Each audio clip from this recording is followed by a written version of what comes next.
Okay, so ngayon papunta kami ngayon sa isang pulo. Mamingwit. Marami akong dalang mga pamingwit. May kasama kaming isang bangkero, si Obet. Kanina nung nag-aano kami, nung naliligo kami kanina umaga sa dagat, lumapit siya sa amin, may huli siyang banagan. So yun ang binili namin. Tapos sinabi niya na kung gusto raw namin mangisda sa isang pulo, sasamahan niya kami. So ito na kami ngayon. Kukunin muna namin yung bangka.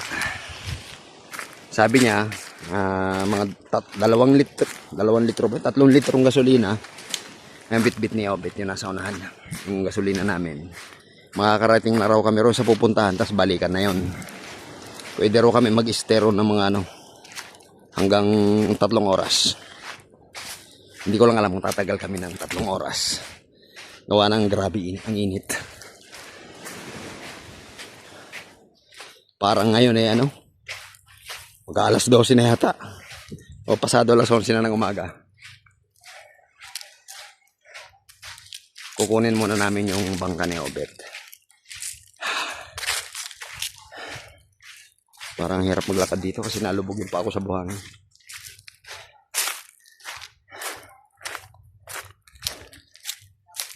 Wala rin katao-tao dito itong beach nila rito. Yung lugar na ito. May ginalang nasa lilim kami naglalakad sa mga nyugan, sa ilalim ng mga nyug.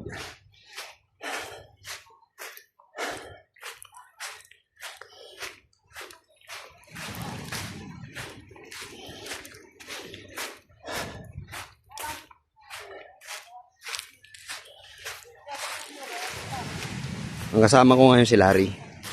Yan yung nakadilaw. Then yung isa naman yung naka-violet, yan si Obet, taga rito yan.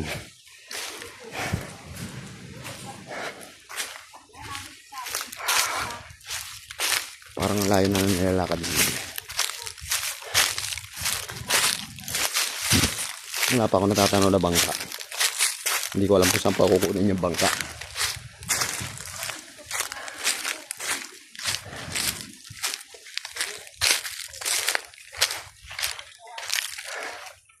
Para malayo pa nga. Wala pa ako natatanaw na bangka. Okay, mamaya na lang ulit. Titipirin ko itong aking battery. Wala kasi kaming ilaw. Doon na pagsasaksakan. Walang kuryente sa tinitira namin. Nagisaksak lang ito. Hindi ito full charge. Kaya titipirin ko muna ito. Mamaya na lang ulit. Okay, so dito kami sa bahay ngayon ni Obet. Dumang kami. Yung nakikita nyo mga tumpok na bato na to, iniipon nila. Nabibili ito ng piso daw 1 peraso. Yun ang pinanggalingan namin. Yung mga dinadaanan namin, puro mga bato. Inaano nila, pinipili nila yung mga medyo bilog na bilog. Mga class A. Mga class A daw tawag dito. Nabebenta nila yan ng piso isa. Piso isa. Magaganda naman talaga. Yan pa. Kaya lang, magbubuhat ka ng 100 peraso papunta sa bayan. Oh, di si isang dapo. Ito pa yung mga tinambak nila. Ito ang mga sideline nila rito. Ano ba to? Highway na? Yun? Oo, habis po daw. Ha? Ha? Napakarami ng kanilang mga batong inipon. Asa na? Ayan, highway. Hindi, si Obet. Andun sa bahay. Ah.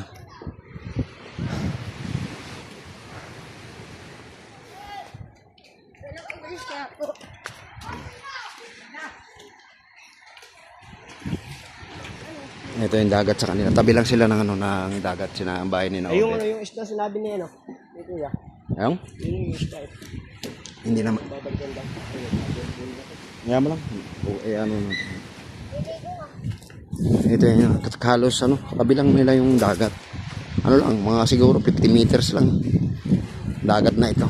Pacific Ocean na ito. Mamaya, hindi ko malaman kung saan isla kami dadalhin ni Obet. Itong lugar daw na ito, yan yung medyo nangingitim na sa dagat, mga isda daw yan. Kabisado niya na yung yung mga medyo kulay itim. Nandiyan dyan daw yung mga isda. May mga isda daw na mahuhuli dyan. Kumpul-kumpul daw yan. Doon kami galing sa lugar na yon. Kasi ito yung katapat nila, maraming mga bato. Ang ginagawa nila, pinipili nila yung mga magagandang bato. Yung katamtaman lang yung laki, mga ganito. Ha? Ha? Ang layo ka na nilakad dati. Hindi, doon sa may ano na yon, sa may pinapasukan na yon. Kaya hindi ko pa natatanaw yung bangka kanina. Wala, ayun, tago pala. Ayun oh, yung pinaghahatian ng ano. Doon kami galing kanina sa may ilog. Sa may puting yun. Ayun oh. Sa may hindi masyadong visible dito eh. Tapos yung tropa, ayun. Nasa likod pa niyan. Oo, nasa likod. Yun na yun. Yun na sila. Yung mga taong yun. Sila na yun. Ayun yung may itim. Sila na yun doon. Sila na yun doon. Hindi, lalabas pa raw sila sa beach eh. Ha? Lalabas pa raw sa beach sila. Ay, wala. Siguro. Baka nando doon. Baka nasa likod pa ng sa likod ng natatanaw natin yung tropa. Kasi sa likod niya merong beach resort, baka doon sila pumuesto. Kami naman ni Larry, iba ruta namin. Mamimingwit kami. Sa laot daw kami. Sa Pulilio Island. Pulilio ba? Basta bahala na. Ang lakas ng agos oh. Ang lakas ng ano, ang lakas ng alon dito sa may hindi, tabi. ayun yung bangka natin, maliit. Asan? Yung habong naman pala. Yun ba yung gagamitin natin? Wala ba? Kaya ang bangka, hindi yun. Asan ang bangka tatay mo? Ayun yung puti. Yung may puti. Hindi pa yun. Okay, ito yung kanilang pamumuhay rito. Simpleng-simple lang. Ito ang aming kaibigan, si Magat. Oy, Ba- shout out. Bawal. Bawal ba? Oo. Hindi pwede magtagal. Madadali tayo ni YouTube. Ano nagamit mo na yan? Marunong ka na, natatantya mo na. Ang dami mo palang bala rito maliliit. Maski wala kang jolin eh. Maraming bilog eh. Yan oh. Oh, layo na nararating no. Kakaibang goma yan. Hingi raw pala si ano yan? Sir? Sino? Tatay nito. Hingi raw ba? Nahihingi si papa mo? Gagawin Aha. Tingnan natin kung meron pa ron. Gawin mo, tayo ka dyan ng ano, targetan. Para natatantya mo na kung paano bumira. Mo. Kita mo kahapon, nabira ko yung isang ibon, laglag eh, no? Di mo lang kaagad natakbo eh. Nagising eh. O kaya, pag wala yan, yung punong yan, titasin mo, tama mo yung nyug na yan. Ang ganda ng Tawanan nyug. ganda ng lagabog kahapon eh. Hindi mo nakita yon nung pagtira ko, Nakita. bagsak talaga yung ibon. Ano, lakad na tayo?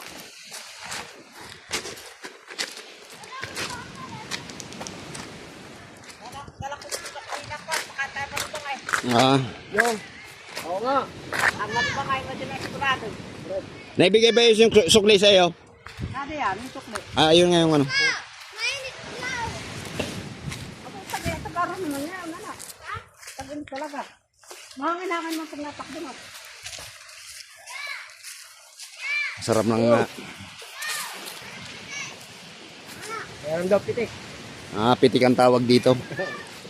May gina lang nakapagdala ako ng mga kuan.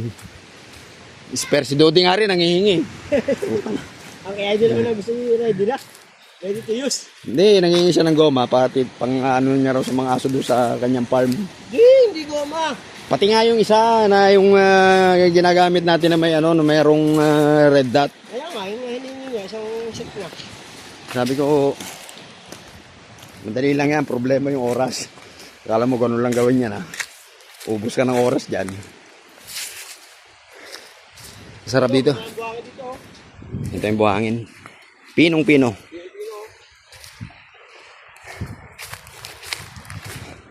Pinong-pinong buhangin dito. Wala po kami, wala kami sa bangka. Etong lugar na to, free for all to. Walang bayad to kung gusto nyo maligo sa lugar na ito.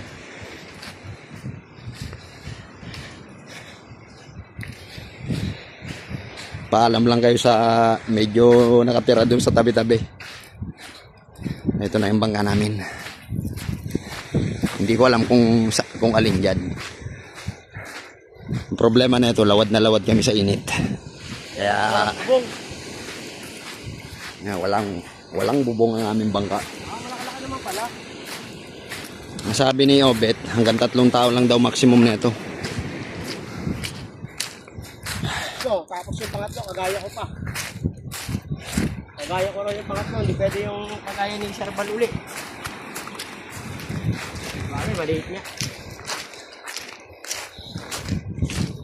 ito na ang aming bangka.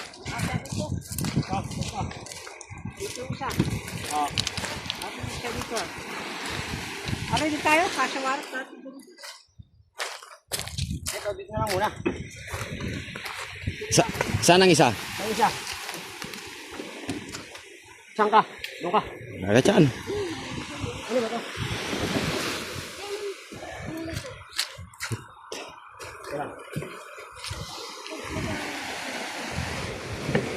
Diyan na muna kay Sir Mama. Mama, dito kayo sasakan muna. Dito yung isa doon. Kung meron Sa dagat tayo dito na. Ibababa muna namin yung bangka. Teka, tutulungan ko muna silang magbaba. Tingnan niya. Sige, ano, paano nyo ibababa? Dokumento. Okay, bababa muna nila yung bangka. Tutulong sana ako, kaya lang walang magdo-document. Hindi balanse? Okay, okay lang yan. Pinata.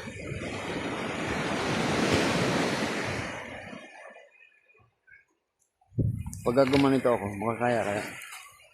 Ganito ang proseso ng pagbababa ng bangka. This is the procedure ba? Ano daw?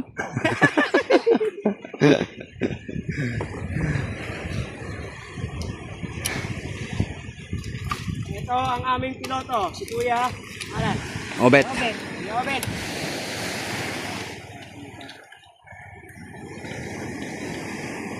High speed ko, high speed.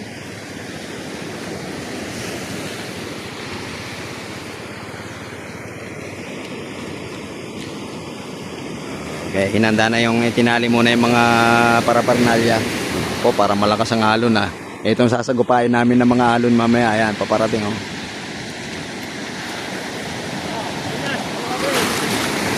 Kayang-kaya naman pala.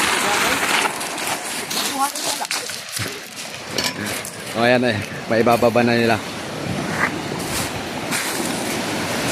Napakahirap pala ng buhay nila rito. Mahirapan kung isang tao lang ang magbababa ng bangka na ito.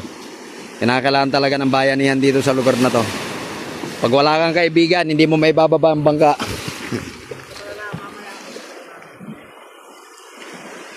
Yes, sir. Tama ka ba?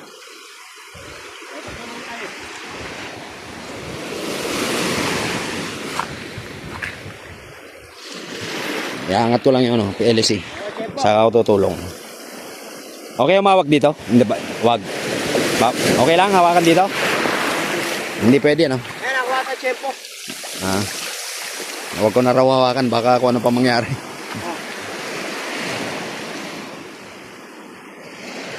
Hindi ko alam kung anong tiyempong inaantay ni Obet bago namin ibaba yung kuan. May tiyempohan daw ito pag binababa yung bangka, hindi basta-basta na lang binababa yung bangka na ganito. Ayan ba ito dyan? Kabisado niya na yung lugar na ito. Hindi basta-basta pala ang pagbaba ng bangka. Akala mo ano, tinetsyempohan pa pala. Meron siyang sinisipat sa banda sa unahan eh. Hindi ko alam kung ano sinisipat ni Obet eh.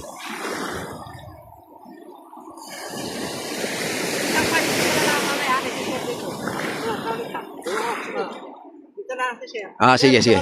Sige, gitna ako. Okay, so ang position namin, alam na namin, sa gitna ako, si Larry sa may unahan. Alin ba ang uli? Ito ang ulihan. Hindi pala uli.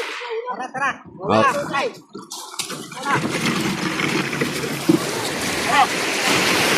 Okay na? Sasakay na raw kami. Teka. Oops. Ito, tulak na lakas. Ito. Tulak na anak. Okay, nasa ano na kami. Ano na kami ng bangka. Nasa loob na. Whew. Pagdating sa pagbaba, sinasagwan muna.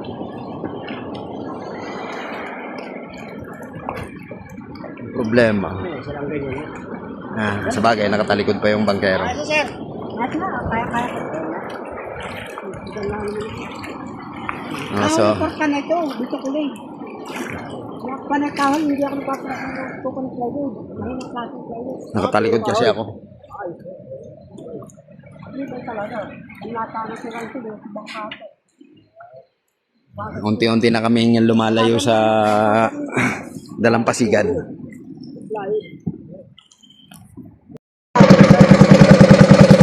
Okay, so dito na kami ngayon sa Kamalo. Kung makikita nyo yung bato na yan, nasa gitna siya ng dagat. Pero napakababaw. Ayan ang bato.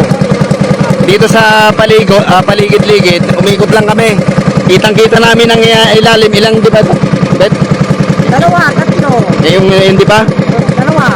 Kitang-kita yung ilalim ng dagat. Kitang-kita namin yung mga isda. Marami mga dalaga. Halos lahat ng mga nabibili sa palengke meron dito. Kitang-kita namin.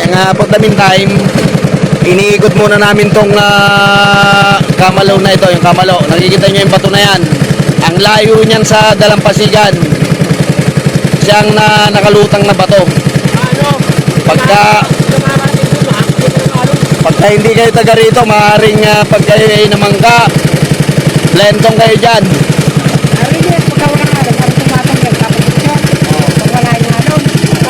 Ayan, ito yung Kamalo. Iniikutan muna namin.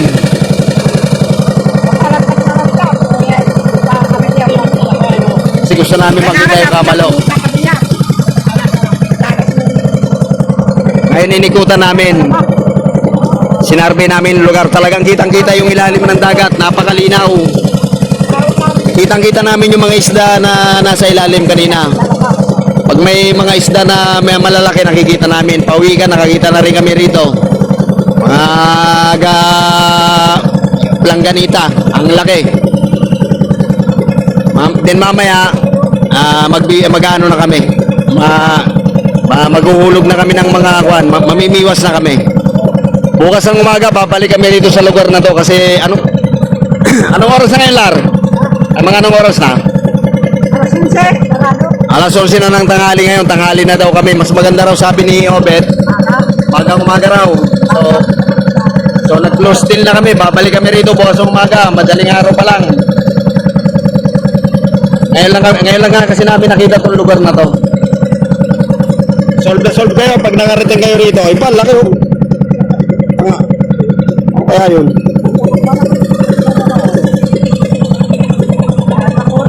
Ano yun? Coral na ano? May mga coral sa ilalim na ito, mga buhay pa. Buhay pa yung mga coral dito, kaya napakaraming isda rito. Yung banda roon, may namamana roon. Mano-mano lang sila, walang dalang ano. Walang dalang compressor, mano-mano lang ang kanilang ginagawa doon sa may unahan na yun. May mga nauli na rin sila, tinignan namin, kaya lang hindi ko na-video kasi itong aking cellphone ngayon. Kaiba, pag nababad sa init, mabilis mag-overheat. Kaya patay-sindi ako ng patay-sindi, o nilip ako sa kuwan, sa cellphone. Okay, so mamaya na lang ulit.